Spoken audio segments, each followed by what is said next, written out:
SSP Hyderabad Amjad Ahmad Sheikh साहब 7 साला मासूम बच्ची ज़ारा के कत्ल के अफसोसनाक वाक़ये के बाद बच्ची के विरसा से ताज़ियत करने उनके घर पहुंच गए।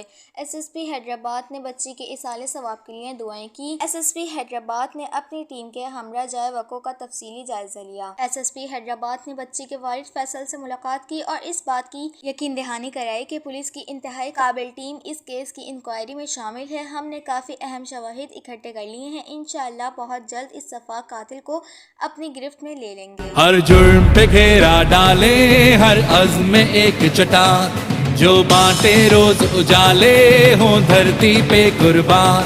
हर जुर्म पे घेरा डाले, हर अज़्म में एक चट्टान जो बांटे रोज उजाले हो धरती पे कुर्बान। ये लोग हैं हिम्मत वाले, हम सबके हैं रखवाले। ये लोग हैं हिम्मत वाले, हम सबके हैं रखवाले। ऐ जान मुझे पहचान, मैं तो हूँ तेरा मान। मान मान हाँ मान। ये है आज की पुलिस, ये है नए दौर की पुलिस। ये है आज की पुलिस, ये है नए दौर की